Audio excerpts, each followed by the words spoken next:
कैसे हैं आप सभी लोग। आई होप कि आप सभी लोग ठीक होंगे और मैं भी एकदम ठीक हूँ। तो आज मैं आप लोगों के लिए लेके आ गई हूँ Q&A वीडियो, जिसमें आप लोगों ने मुझसे क्वेश्चंस किए हुए थे और मैं आपके आंसर्स दूंगी। तो जो सेम टू सेम क्वेश्चंस रहते हैं जो हर बार Q&A वीडियोस में मुझसे पूछा जाता है कि आप कहाँ रहती हैं, आपकी एज क्या है। तो मैं बता दूं, मेरा नाम है डिम्पी राजपूत और मेरी एज है 23 और मैं रहती हूँ मेरीनाग में और मैं अभी कर रही हूँ MA। इतना मैंने आप लोगों को बता दिया है। अब आगे क्वेश्चन से स्टार्ट करते हैं, ठीक है। ओके, तो पहला क्वेश्चन है हीना का। तो यहाँ पे पूछा गया है, इन्होंने मुझसे 5 क्वेश्चन पूछे हैं, क्या आपकी शादी हो गई है। देखो, हमारे यहाँ, मैं एक हिंदू लड़की हूँ, तो हमारे यहाँ जब भी शादी होती है मंगलसूत्र और मांग पहना जाता है, हाथों पे चूड़ियाँ होती है, पैरों में पायल होती है, बिछियाँ होती हैं। तो आप लोगों को मेरे पे ऐसी चीज़ें तो नहीं दिखाई दी होंगी, बिंदी दिखाई दी होगी और चूड़ी वगैरह दिखाई दी होगी, लेकिन मंगलसूत्र और सिंदूर जो सबसे ज़्यादा इंपॉर्टेंट चीज़ होती है वो नहीं दिखाई दी होगी। तो मतलब समझ जाओ कि मैं शादीशुदा नहीं हूँ। सेम क्वेश्चंस पूछे हैं, आप कौन से राज्य में रहते हैं, उत्तराखंड, और नाम वगैरह मैंने बता ही दिया है और एज भी मैंने बता दी है स्टार्टिंग पे। आपका फेवरेट यूट्यूब चैनल, तो मेरा फेवरेट यूट्यूब चैनल, 2 चैनल है मेरे। एक है LOL लाइफ ऑफ लिम्बाचियाज और दूसरा है द स्पिल बी। अब जाते हैं नेक्स्ट क्वेश्चन की और। तो मिस तनीषा ने भी 3 क्वेश्चन पूछे हैं जिनके आंसर्स मैं ऑलरेडी दे चुकी हूँ, जैसे कि आप कौन सी क्लास में हो और आप कहाँ से हो। ये दोनों चीज़ें तो मैंने बता दी हैं। इन्होंने 3rd क्वेश्चन किया है कि आपने अपना यूट्यूब चैनल कब शुरू किया था। तो मैंने शॉर्ट्स वगैरह तो मैंने 1 साल पहले डालना स्टार्ट किया था, यानी कि 2022 में मैंने शॉर्ट्स वगैरह डालना स्टार्ट कर दिए थे।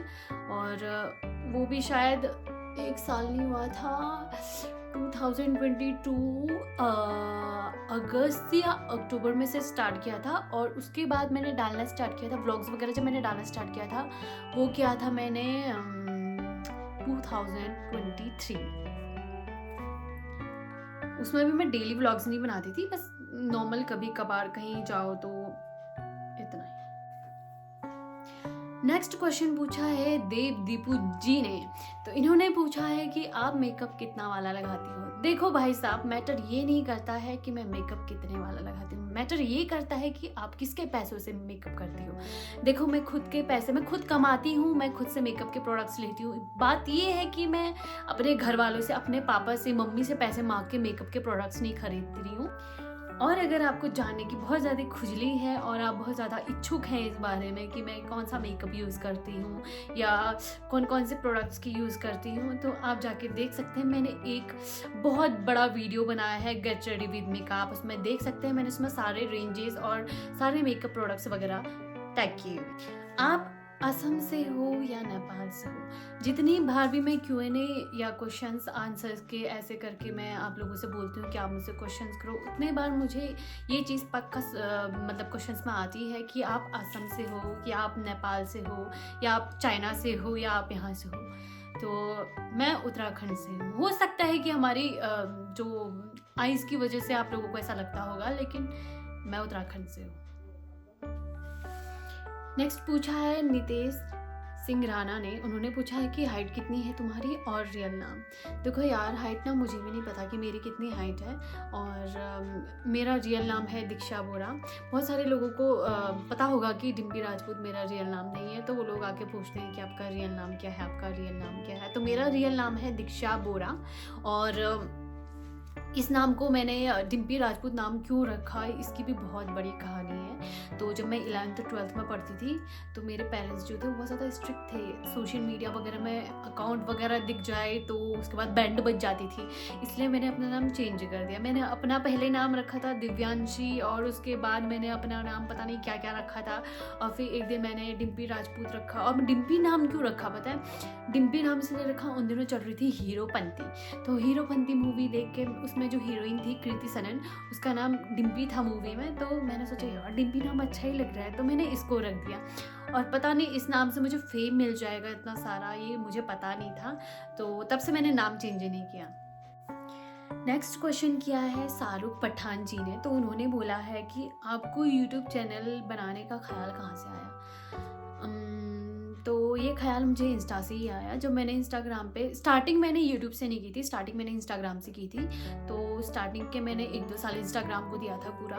तो जब मैं उसमें वीडियोज़ वगैरह बनाती थी तो वीडियोज़ काफ़ी ज़्यादा वायरल हुए थे और सबको मेरी वीडियोज़ बहुत ज़्यादा पसंद आ रही थी। तो मैंने सोचा कि क्यों ना यूट्यूब पे भी शॉर्ट्स वगैरह अपलोड करने चाहिए मुझे।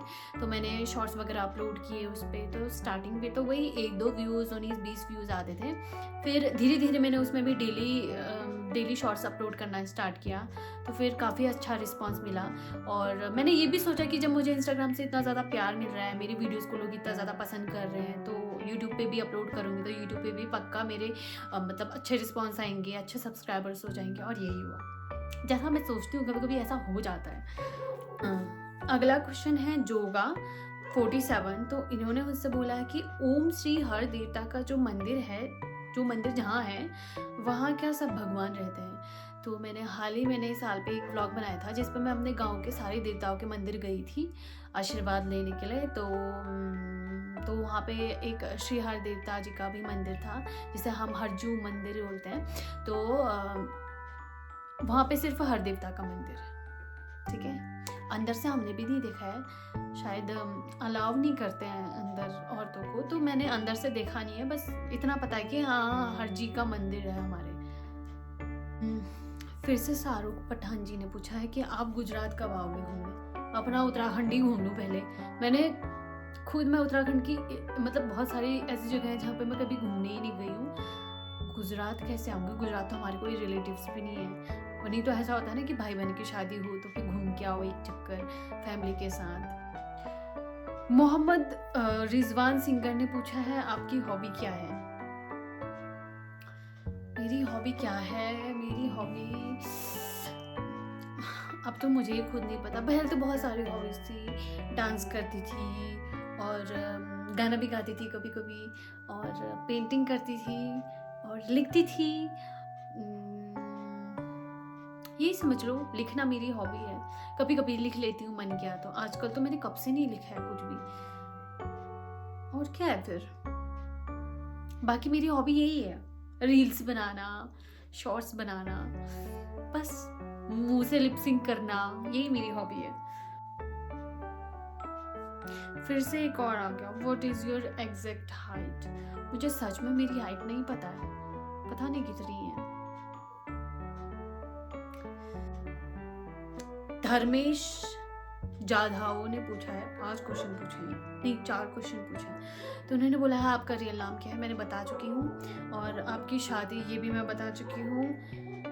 आपको वीडियो बनाने में हेल्प कौन करता है? मेरी वीडियो बनाने में हेल्प मेरी बहन करती है और भाई भी करता है कभी कभी, लेकिन भाई थोड़ा सा अकड़ू है तो वो कभी कभी ढंग से बनाता नहीं है जानबूझ के। और बाकी इतने सालों में जितनी भी वीडियोस बनाई है मेरी, जितनी अच्छी अच्छी वीडियोस हैं जिनमें काफ़ी मिलियन पे मिलियन व्यूज़ आए हैं, तो वो मेरी बहन ने बनाई है। आपसे Nanda Devi mountain one of the high Himalaya पहाड़ कितनी दूर पर है? मुझे भी नहीं पता करके आती हूँ। ओके, तो मैंने गूगल किया तो इस पे बता रहा है 262.8 किलोमीटर। पता नहीं ये रियल है या क्या है, पर बेरीनाग से नंदा देवी की इतनी ही दूरी है। शाहरुख जी ने मुझसे 3 क्वेश्चन पूछे हैं। तो इन्होंने पूछा है कि आपकी यूट्यूब इनकम कितनी है? तो देखो यार, पहले तो अपनी इनकम कभी भी किसी को नहीं बताना चाहिए। और मेरी ये वीडियो तो पता नहीं कौन कौन देख रहे होंगे, क्योंकि ऐसा भी होता है कि जो हमारे ना चाहने वाले लोग भी होते हैं वो भी हमारे वीडियोस में काफ़ी ज़्यादा इंटरेस्टेड होते हैं। तो नज़र वज़र लग जाती है तो नहीं बताना चाहिए। भले ही आप गवर्नमेंट जॉब करते हो, प्राइवेट जॉब करते हो या कोई कैसे भी जॉब करते हो, तो अपनी सैलरी नहीं बतानी चाहिए किसी को भी। तो मैंने खुद अपने घर वालों को नहीं बताई है यार अभी तक। मैं बस सामान खरीदते जाती हूँ, अपना खर्चा उठा लेती हूँ और कपड़े वगैरह, मेकअप के सामान, मुझे जो चीज़ चाहिए होता है मैं ले लेती हूँ बस। पर मैं अपने घर वालों को भी नहीं बताती हूँ। कभी कभार अगर मम्मी पूछ लेगी कि हाँ भाई तेरे यूट्यूब की इनकम आ गई है, तो मैं हाँ आ गई है, नहीं आई है, या ऐसे करके मैं बस इतना ही बोलती हूँ। और मम्मी भी मेरे से पूछती नहीं है कि तेरी एग्जैक्ट इनकम कितनी है या वो। जब मम्मी नहीं पूछती तो आप लोग भी मत पूछा करो भाई, नहीं पूछते ऐसे किसी से। नेक्स्ट क्वेश्चन पूछा है तपोज विश्वास जी ने, what is the best career of your future life? Dimpy, give answer in English language. Okay, I'm a YouTuber and my future career also become a YouTuber, a successful YouTuber. Otherwise, I won't be a housewife and mother of 2 children. Okay? YouTube के अलावा आप और किस social media app पर active हैं? तो YouTube के अलावा मैं हूँ इंस्टाग्राम पे. आईडीज़ वगैरह मैं यहाँ पे साइड में है ना टाइप करके लिख दूँगी, तो आप सर्च करने के लिए आसानी हो जाएगी. और मैं हूँ फेसबुक पे और स्नैपचैट पे. स्नैपचैट मैंने हाल ही में ज्वाइन किया, तो या उसका मैं बार कोड डाल दूँगी यहाँ पे. खेलेगा फ्री फायर? नहीं खेलेगा. ऐसे ऐसे क्वेश्चंस भी कर लेते हैं कुछ कुछ मुझसे. खेलेगा फ्री फायर बोला है, मैं गेम्स नहीं खेलती हूँ. ओके, नेक्स्ट क्वेश्चन है शुभम. तो इन्होंने पूछा है कि आप BTS की फ़ैन हो और 2026 में BTS इंडिया में अपना शो करने वाली है, तो आप जाओगे? पहली बात, मैं BTS की फ़ैन नहीं हूँ. तो ऐसा लगता है लोगों को कि क्या पता मैं कोरियन ड्रामा वगैरह देखती हूँ तो मैं उनकी फ़ैन होंगी. ऐसा कुछ भी नहीं है. मुझे जो उसमें जो फीमेल लीड्स होती हैं और उसमें जो रोमांटिक ड्रामा होता है और कोरियन का मुझे ड्रेसिंग सेंस हो गया और उनके जो डिज़ाइनर ड्रेस होती है वो मुझे बहुत ज़्यादा पसंद है. और उस पर मेल लीड्स भी मुझे इतने कुछ खास नहीं लगते हैं. बाकी मुझे फीमेल लीड्स अच्छी लगती हैं उसमें ज़्यादा. तो BTS की मैं बिल्कुल भी फ़ैन नहीं हूँ. और हाँ, कुछ एक आध गाने मुझे ठीक लगते हैं, अच्छे लगते हैं. मतलब गाली ना पड़ जाए कहीं मुझे यहाँ पे, कहीं पता चला BTS के फ़ैन आ गए मैं नीचे से गाली करने में लगे मुझे. तो BTS ऐसी बात नहीं है, बहुत अच्छे हैं, बहुत स्मार्ट हैं, लेकिन मैं BTS की फ़ैन नहीं हूँ. मैंने 1-2 गाने सुने थे. 7 वाला सॉन्ग सुना था मैंने और 2-4 गाने सुने हैं, नाम याद नहीं आ रहा मुझे. तो बस बाकी मैं ब्लैकपिंक के मेंबर के जो सॉन्ग्स वगैरह होते हैं वो बहुत ज़्यादा सुनती हूँ. और उसमें भी मुझे लीज़ा अच्छी लगती है. मैं फ़ैन नहीं हूँ, डाई हार्ट फ़ैन नहीं हूँ कि मैं क्या बोलता है घर से पैसे लेके भाग जाऊँगी कोरिया मिलने के लिए उनसे. मतलब ऐसा कुछ भी नहीं है. और अगर इंडिया में आएगी भी तो मैं घर में बैठी रहूँगी आराम से मस्त से. ओके गाइज, आज के लिए इतना ही. और क्वेश्चंस मुझे कुछ खास नहीं लगे. तो गाइज, आने वाले टाइम पे जब मैं फिर से एक और पोस्ट करूँगी Q&A के लिए, तो आई होप कि आप लोग मुझसे अच्छे अच्छे क्वेश्चंस करें जिनका मैं अच्छे से आंसर्स दूँ. और आई होप कि आप लोगों को मेरी ये वीडियो पसंद आएगी. तो मिलती हूँ कल के डेली व्लॉग्स में. Bye bye.